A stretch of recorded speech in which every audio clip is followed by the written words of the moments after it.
Well, as the confrontation between the government and the judiciary only gets worse, joining us now is former Supreme Court Judge, Justice Madan Lokur. Justice Lokur, thanks very much for being with us, sir. We spoke a few weeks ago when the Law Minister first made a series of comments that irked the judiciary, and since then, much water has flown under the bridge. As they say, a lot more has been said. What do you make of this escalation at this particular time, and why the government and even the Rajya Sabha chair, the Vice President also stepping into this, why this is happening at this moment? Sir, I think you'd have to unmute your mic, sir. We can't hear you.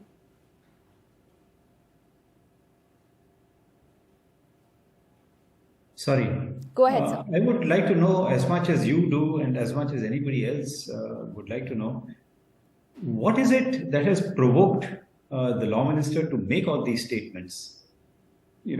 As far as I'm aware, there is nothing that had happened. There's nothing that the Judiciary had done or the Supreme Court had done which warranted, all these statements, which are, I think, completely unprovoked.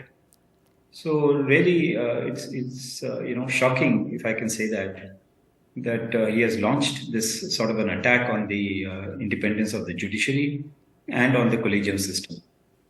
But do you think that perhaps they're testing the waters to bring in a new version of the Judicial Appointments Bill, the NJAC as it was called back then, to perhaps kind of reintroduce that in some way?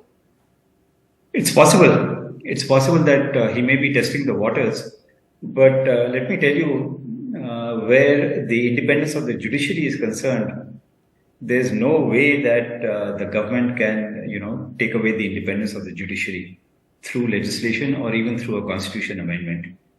It's one of the basic structures of the constitution.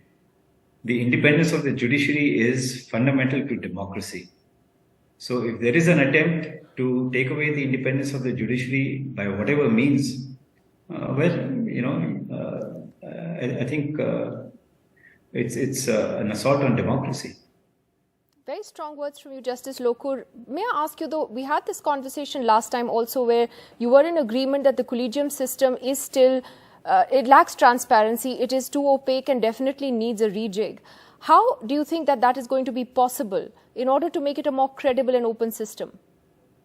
Well, it's not that the entire collegium system is opaque, right? There are some aspects that are opaque. For example, the criteria for selection is not known.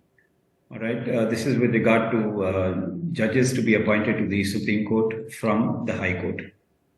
The views of the government are also not known. Okay, what is it that the government has an objection to? They tell the collegium, but again, nobody knows what the objection is. We had that, recent incident of Justice Dipankar Datta, Chief Justice of Bombay High Court, who was recommended to the Supreme Court, I think around 24th or 25th of September. It took 2.5 months, for the government to accept the recommendation of the Supreme Court. Now, I think, there was, it was a fairly obvious selection or recommendation made by the Supreme Court. So one doesn't know what was the reason for the government to hold it back for such a long time. Even now, recently, the Supreme Court has recommended 5 judges for appointment to the Supreme Court.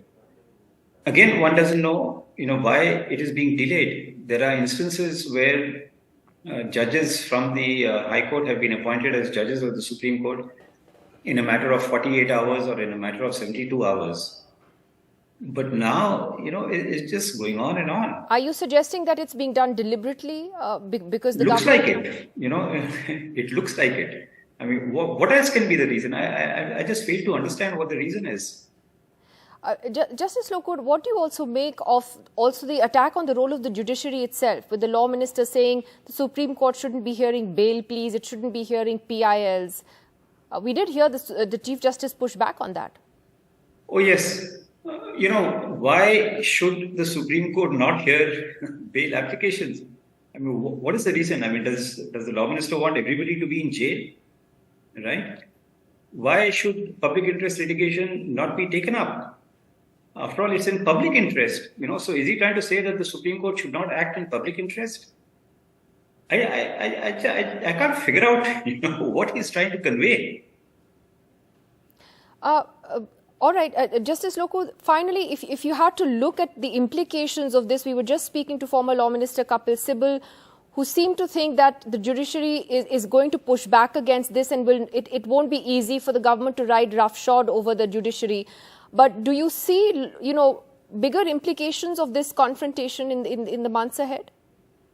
Well, I think what can happen, if this kind of a situation escalates, is that the government will take its own time to make appointments. All right, the Supreme Court may make recommendations. The government will sit over it for 2 months, 3 months, 4 months. There'll be some kind of a stalemate, which is not good either for the government or for the judiciary or for the people of India, right? So I think it's better if the government does not escalate this the present situation. All right, Justice Madan Lokur, thank you very much, sir, for joining us on that important issue. And